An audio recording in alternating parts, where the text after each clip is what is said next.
ये बड़ा प्राचीन मंदिर है, समझे। और ये भीम यहाँ पूजा करते थे इनकी, हनुमान जी की बैठ के भीम। और बड़ा प्रसिद्ध मंदिर है, सबकी मनोकामना पूरी करने वाला है। यहाँ लाखों दुनिया आती है, मंगल शनिचर रोजाना लोग बाहर से भी आते हैं, फॉरेन से भी आते हैं, हनुमान जी के दर्शन होते हैं। वे बाल रूप है, दक्षिण में जा रहे हैं, ये दक्षिण मुखी हनुमान जी हैं। ये बात यह है, तुलसीदास जी ने इसकी रचना की है। अच्छा जी। और तुलसीदास जी के गुरु कौन थे? हनुमान जी। जहाँ पर कृपा राम की हो, यहाँ पर कृपा करे सबको ही है। जी हनुमान जी ने जो है राम नाम का ही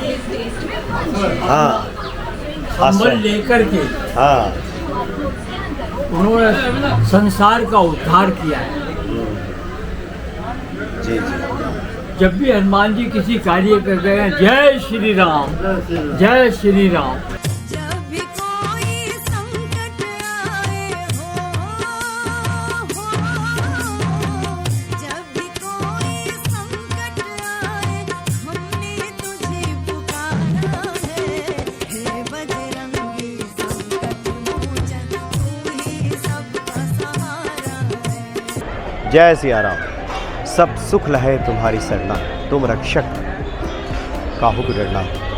हनुमान जी की कृपा से, हनुमान जी की पूजा आराधना से, हनुमान जी के दर्शन से जीवन में सब संभव यकीन मानिए। बहुत सारे संतों से, बहुत सारे महात्माओं से हमारी मुलाकात होती है, बातचीत होती है। उनका कहना है कि पूजा पाठ और कर्म कांड तो दूर की बात है, आप हनुमान जी के दर्शन कर लीजिए तो आपकी समस्त मनोकामनाएँ पूर्ण हो जाती हैं। एक बड़े ही प्रसिद्ध मंदिर में इस वक्त हम उपस्थित हैं। ये दिल्ली का कनॉट प्लेस के प्राचीन हनुमान मंदिर, और ये जो हनुमान मंदिर है ये पांडव कालीन, दिल्ली के कनॉट प्लेस में स्थित महाभारत कालीन ये प्राचीन मंदिर भक्तों की आस्था का केंद्र है। दिल्ली के हृदय स्थल कनॉट प्लेस सर्किल से थोड़ा बाहर निकलेंगे तो ये हनुमान मंदिर बाईं तरफ आपको दिखेगा। काफी खूबसूरत सा प्रांगण इसका बनाया गया है। मुख्य सड़क से थोड़ा सा सटे ही इसका प्रांगण शुरू हो जाता है, और चांदी रात में तो इसकी भव्यता देखते बनती है।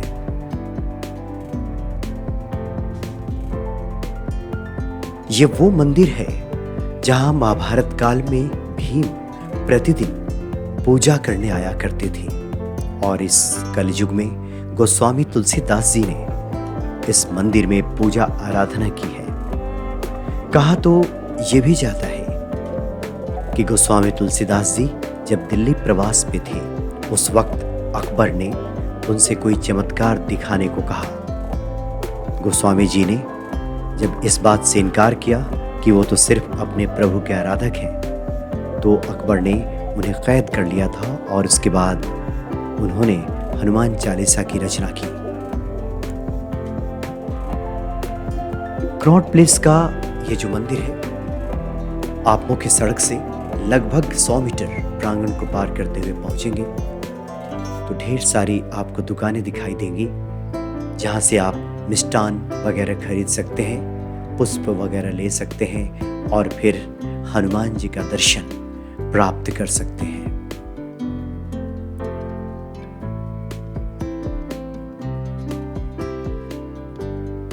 दिल्ली में स्थित होने के कारण यहाँ देश विदेश से भक्त पहुँचते हैं। विदेशी भक्तों को लुभाने के लिए भी यहाँ कई प्रकार के सामग्रियाँ बेची जाती हैं, दुकानदार रखते हैं, और भारत के लोग भी बड़े चाव से इन्हें खरीदते हैं।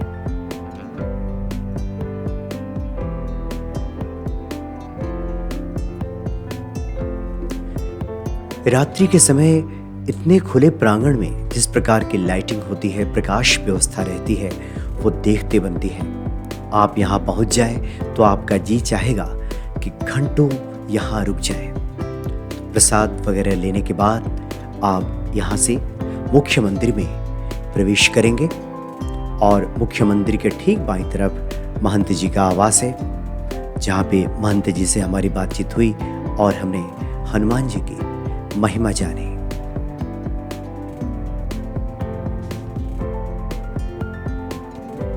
अंदर जाने के बाद हनुमान जी का बड़ा भव्य दर्शन होता है। अन्य देवी देवताओं की मूर्तियां भी यहाँ स्थापित की गई हैं।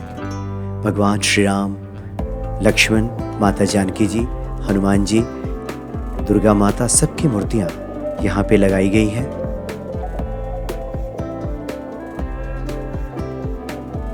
मंदिर का जो पूरा साज सज्जा है, ऐसा लगता है जैसे सुनहरा हो पूरा, इस पे सोने की परत या सोने का पानी इस पे चढ़ाया गया हो। और ये वो मंदिर है जहाँ पे अकबर ने शीश झुकाया था, और आज भी इस मंदिर के शिखर पे अर्धचंद्र आपको दिखाई देगा। अन्य किसी मंदिर पे ये अर्धचंद्र दिखाई नहीं देता। जिस वक्त हम पहुँचे उस वक्त रात के 8 बजे थे और मंगलवार का दिन, इसलिए भक्तों का तांता यहाँ पे लगा हुआ था और भक्त हनुमान जी को प्रसाद अर्पित करने में लगे थे। इसलिए कुछ ज़्यादा भीड़ भाड़ यहाँ पे मंगलवार और शनिवार को दिखाई देती है। वैसे तो किसी भी दिन आप यहाँ पे जाएं, आपको हमेशा यहाँ भक्तों का तांता दिखेगा। काफी बड़ी संख्या में भक्त यहाँ पे पहुंचते हैं। हनुमान जी के मुख्य प्रतिमा के साथ ही हनुमान जी का एक और विग्रह यहाँ स्थापित किया गया है।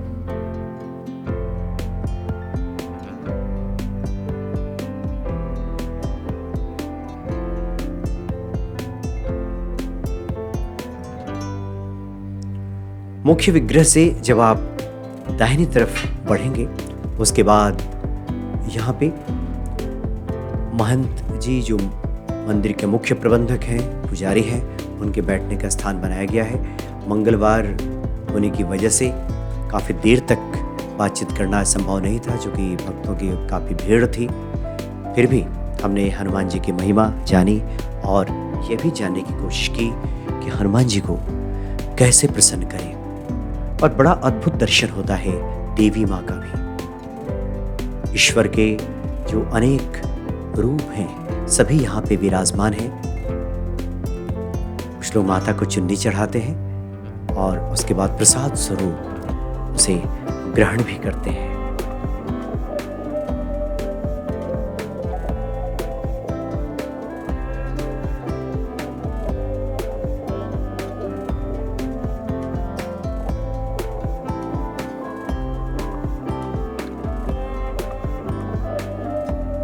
बच्चे, बूढ़े, बड़े, हर आयु वर्ग के लोग यहाँ पे पहुँचते हैं और बड़ा खूबसूरत सा नज़ारा। आप वहाँ पे खड़े होकर जब ऊपर की तरफ अपनी आंखों को उठाएंगे तो बड़ा मनोरम दृश्य आपको दिखाई देगा।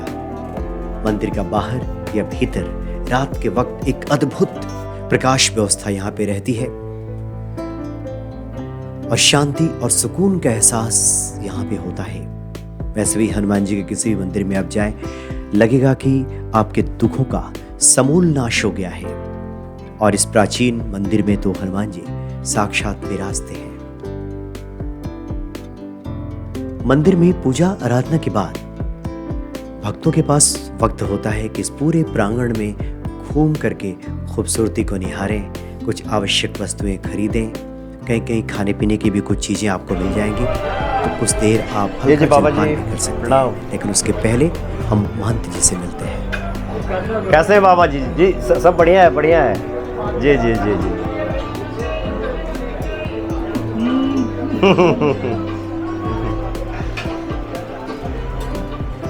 जय बाबा जी का ये पूजन कक्ष है जहाँ बाबा जी पूजा करते हैं। बड़े बुजुर्ग महंत हैं। आने दो, बाबा जी हैं।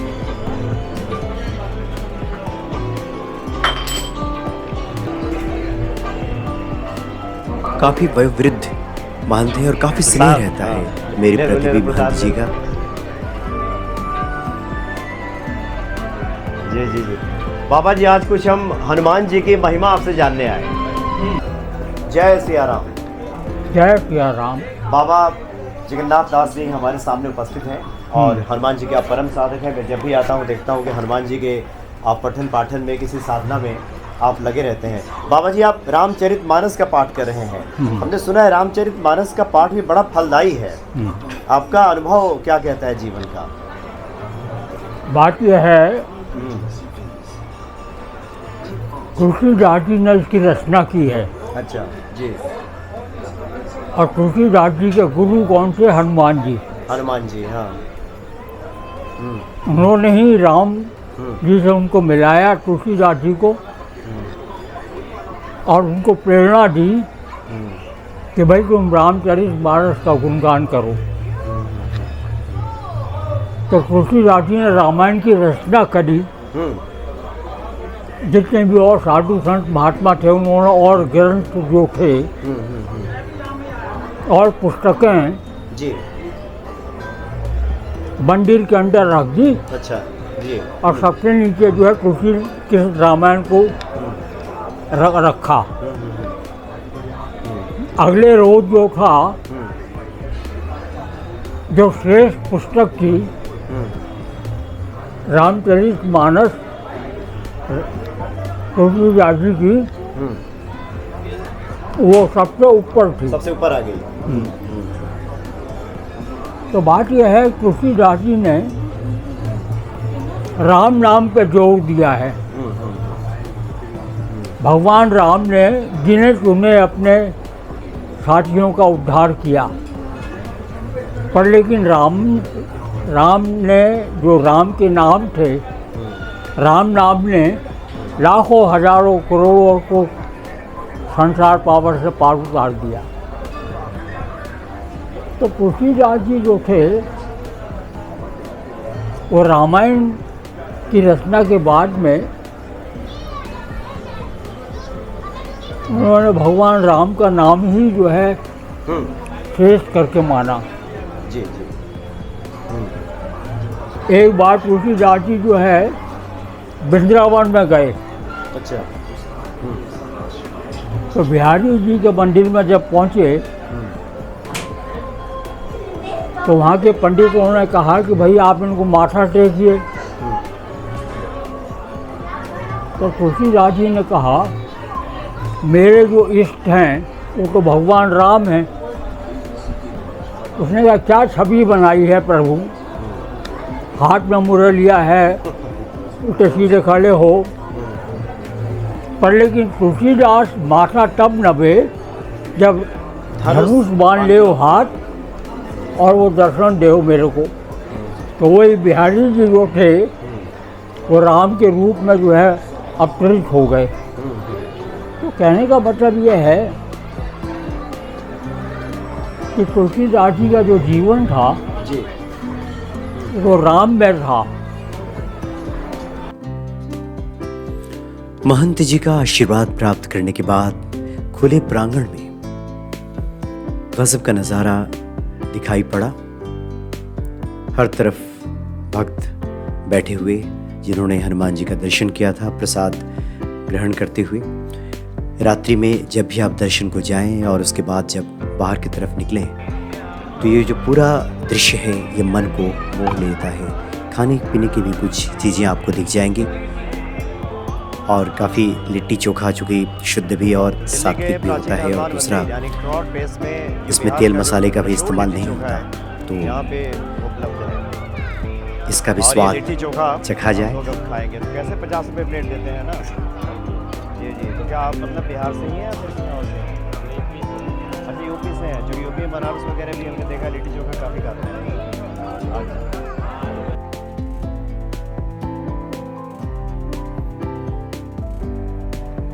हालांकि ये जो व्यंजन है उत्तर प्रदेश और बिहार, खास करके जो पूर्वी उत्तर प्रदेश और जो पूरा बिहार है और बंगाल तक, ये मुख्य रूप से लिट्टी चोखे का स्वाद लोग लेते हैं और बड़ा ही खाने में ये स्वादु होता है।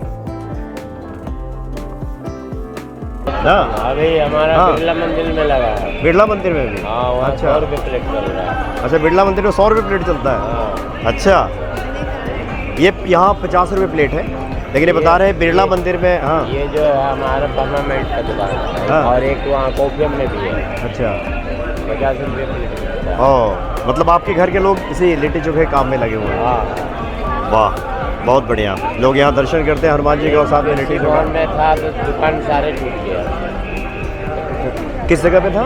कृषि भवन अच्छा, कृषि भवन में। और सारे मार्केट टूट गया। ऐसा क्यों? अब जगह एमसीटी का था ना। अच्छा अच्छा, इसलिए।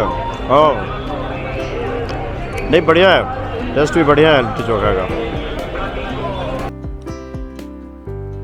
तो कनॉट प्लेस का हनुमान मंदिर अपने आप में पूरी संपूर्णता समेटे हुए है।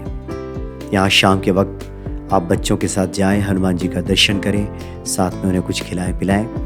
एक पूरा भक्तिमय वातावरण और साथ ही परिवार जनों के साथ एक खूबसूरत शाम बिताने का भी बहुत बढ़िया स्थल है। और वैसे भी हिंदू धर्म में, हमारी संस्कृति में, सनातन धर्म में मंदिर ही शाम के वक्त पहुँचें, वहाँ हनुमान जी का दर्शन कीजिए, ईश्वर का दर्शन कीजिए और फिर थोड़ा घूमना फिरना भी हो जाएगा, ईश्वर की भक्ति भी हो जाएगी।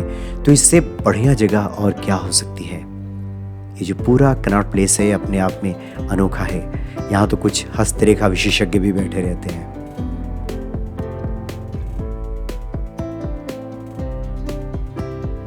भक्ति आराधना के बाद थोड़ा हल्का फुल्का आप जलपान भी यहाँ ले सकते हैं।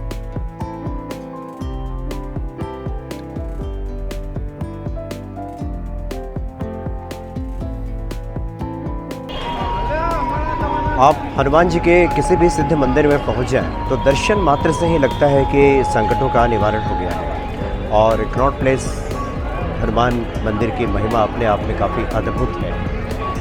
और जितने सारे भक्त हैं, पुजारी हैं, सबका ये मानना है कि जो लोग भी हनुमान जी के दर्शन करते हैं, हनुमान जी के दर्शन के लिए आए हैं, उनके जीवन से संकट धीरे धीरे समाप्त हो जाते हैं। कोई ना कोई ऐसा रास्ता निकल जाता है कि आप आश्चर्य में पड़ जाएंगे। अभी हमारी मुलाकात यहाँ के महंत जी काफ़ी वयोवृद्ध महंत हैं, लगभग 90-92 साल उनकी उम्र होगी। अभी रामचरितमानस का पाठ कर रहे थे। हमने पूछा उनसे कि क्या जीवन की समस्याओं का निराकरण रामचरितमानस से मिल जाता है। उन्होंने बहुत अच्छी बात बताई कि रामचरितमानस का पाठ करने वाला व्यक्ति जीना सीख जाता है। भगवान राम ने जो आदर्श स्थापित किया और जो बताया कि किस प्रकार से हम अपना जीवन जिए, वो सीख जाता है। और दूसरा, आप कितने भी हताश हो, परेशान हो, निराश हो, घबराने की आवश्यकता नहीं है। आप रामचरितमानस के जो महाग्रंथ है, इसको आप हृदय में हनुमान जी को स्थापित कीजिए और हृदय में धारण कीजिए और उसके बाद आप पलटेंगे पन्नों को, तो उन श्लोकों में जहाँ पे आप हाथ रखेंगे, आपको जीवन का कोई ना कोई संदेश जरूर मिल जाएगा। बशर्ते आप रामचरितमानस का पहले से पाठ करते आए, हनुमान जी के आप साधक हो और साथ में आप उन पंक्तियों का भावार्थ निकालना जानते हो। तो ये हो नहीं सकता कि वो पंक्तियाँ आपको संकेत ना दे जीवन का। आपके जीवन का पूरा संकेत मिल जाता है कि आपके जीवन में क्या कुछ घटित होने वाला है, क्या होने वाला है। तो बड़ा अद्भुत है। दर्शन मंगलवार और शनिवार को किसी न किसी मंदिर में आप जरूर दर्शन करें। जय श्री राम।